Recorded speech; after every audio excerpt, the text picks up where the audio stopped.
What's up mga kakinis? Ako nga pala si Ricky Umac at welcome to my YouTube channel. Isa akong VIP bodyguard at isa rin akong makabayan.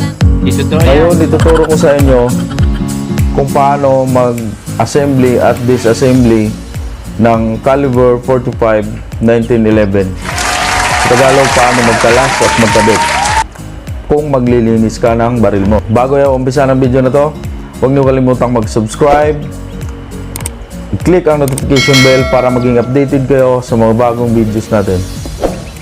Huwag niyo rin kalimutang i-share at i-like. Okay mga kinis? Go, go, go! Yes, yes sir! Yes, sir! Yes, sir! So yun mga kabaro, mga kinis. Yes, sir! Ito, 1911 caliber 45 arms core. So, unang step, paano magkalas ng baril. Kung gusto mong linisan yung baril mo for cleaning. So, ibigyan ko kayo ng mga tip sa mga hindi pa nakakaalam. So, sa mga may alam na, kapal ng mukha mo. suggest lang kayo kung ano yung mga kulang at kung ano pa yung hindi ko na ituturo. Unang step, release ng magazine.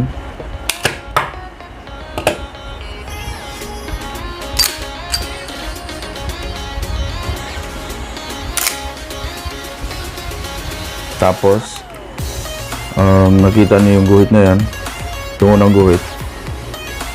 Yan yung itapat niyo dito. Parang may titi niya.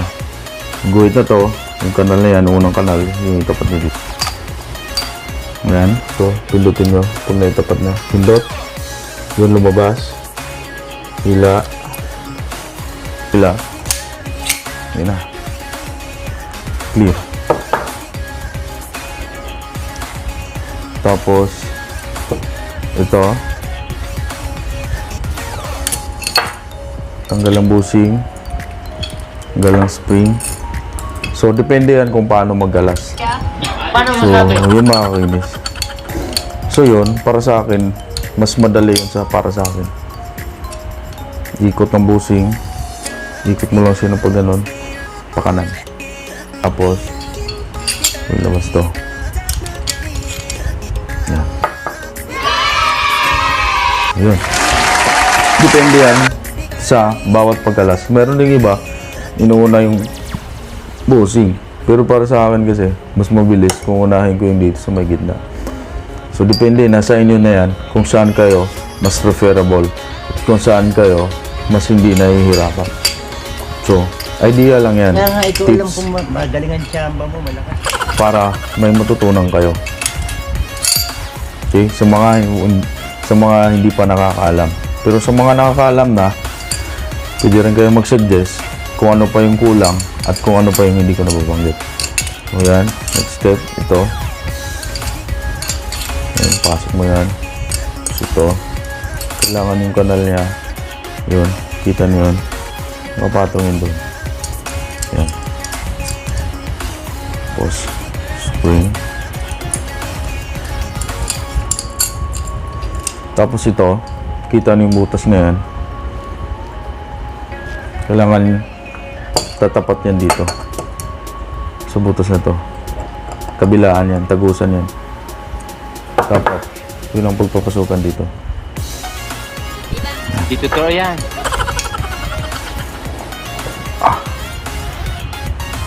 Upper receiver, lower receiver, patungin mo lang siya, guide mo yung tips mo, guide mo lang siya.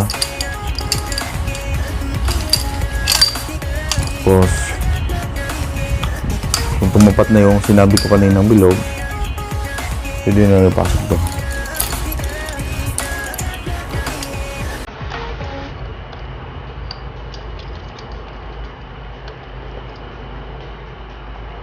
Yan.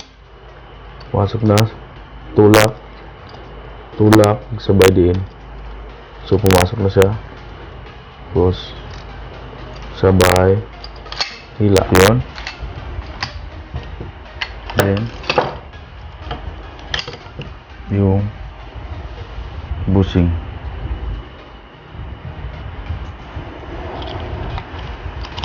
mo yung bushing. Pihit mo siya papunta ron. Ayan, para mag-lock. Tapos ito. Ayan. Pindutin mo lang. Tapos sabay tulak mo to.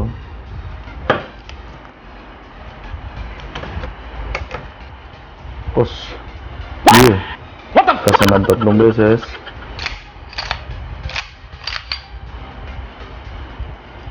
Clear.